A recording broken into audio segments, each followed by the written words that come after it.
बच्चों अब हम जानेंगे प्रिंटर के बारे में।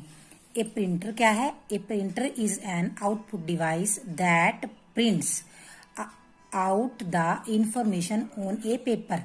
तो क्या प्रिंटर का काम क्या है कि जो भी प्रिंटर का मतलब होता है मुद्रण यानी कि छापना। तो एक प्रिंटर एक आउटपुट डिवाइस है जो एक पेपर पर जानकारी को प्रिंट करता है। आगे है the printed copy of output is called hard copy. और जो हमारे पास प्रिंटेड कॉपी आती है यानी कि जो पेज पर छपा हुआ आता है उसको कहते हैं हम hard copy.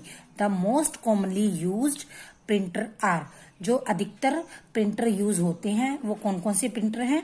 Dot matrix printer, ये नाम है इनके, लेजर प्रिंटर और इंक जेट प्रिंटर। उसके बारे में जानेंगे उसके क्या फायदे हैं और क्या नुकसान है। सबसे पहला है इनएक्सपेंसिव। तो सबसे इनएक्सपेंसिव इनएक्सपेंसिव का क्या मतलब है? सस्ता। उसके बाद है वाइडली यूज्ड। वाइडली यूज यानी कि अधिकतर, यहाँ अधिकतर यूज किया जाता है। नेक्स्ट है characters can be printed in other language. तो जो भी अक्षर यानी कि वर्ण किसी भी भाषा में लिखे जा सकते हैं।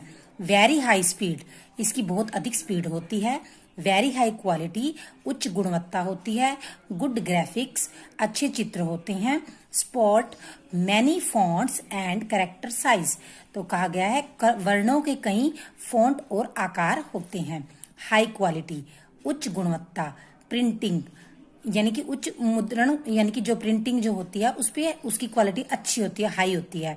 मोर रिलायबल, विश्वसनीय है, इस पर विश्वास करने योग्य है। डिसएडवांटेजेस यानी कि नुकसान, स्लो स्पीड, इसकी क्या होती है, इस वाले डॉट मैट्रिक्स की जो है स्लो स्पीड है। पुअर क्वालिटी, खराब गुणवत्ता है। एक्सपेंसिव यानी कि महंगा है। Can not be used to produce multiple copies of a document in the single printing. तो क्या कहा गया है?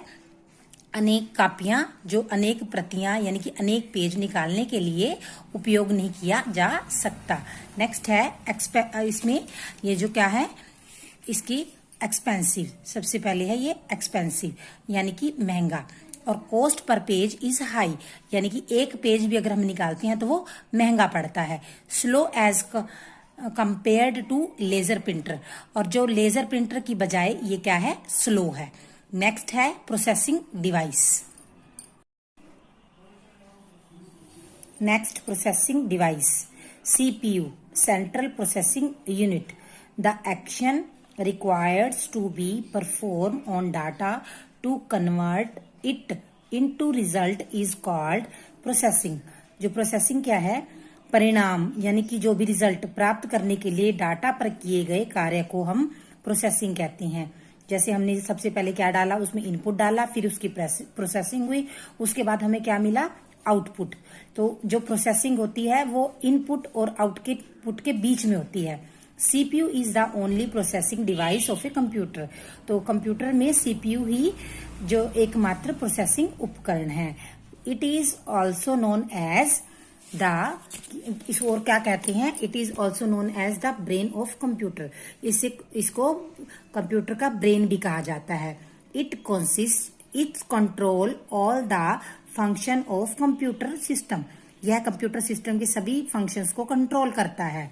It is also known as system unit. इसे सिस्टम यूनिट भी कहा जाता है। It also control function of the device which are attached to the CPU. ये कहता है इट ऑल्सो कंट्रोल फंक्शन, यह सभी कार्यों को कंट्रोल करता है डिवाइस के। किसको? विच अटैच, जो अटैच होते हैं सीपीयू से। जो सीपीयू के साथ अटैच कार्य हैं उन सबको कंट्रोल करता है। The CPU consist of 3 main units. इसकी मेन 3 यूनिट्स हैं। कौन कौन सी? सबसे पहले ये इनपुट, हमने डिवाइस इनपुट डाला, उसके बाद ये 3 यूनिट्स हैं। ये देखिए, मेमोरी यूनिट, कंट्रोल यूनिट और अर्थमेटिक एंड लॉजिक यूनिट। और उसके बाद हमें क्या प्राप्त हुआ? आउटपुट। सबसे पहले है मेमोरी यूनिट यानी कि स्मृति, जिसे याद कह सकते हैं। मेमोरी क्या होता है? स्मृति इकाई। तो this unit stores the data temporarily और permanently in it for processing. तो क्या करता है, यह इकाई किसी भी डाटा को कार्य करने के लिए कुछ समय तक या स्थायी रूप से अपने अंदर स्टोर करती है, इकट्ठा करती है।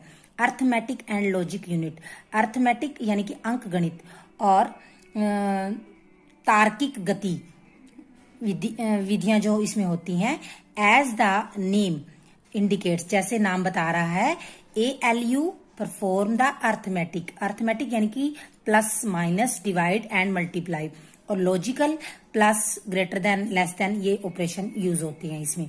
और आगे है control unit CU, the control unit controls the all operation of the computer according to the given instruction.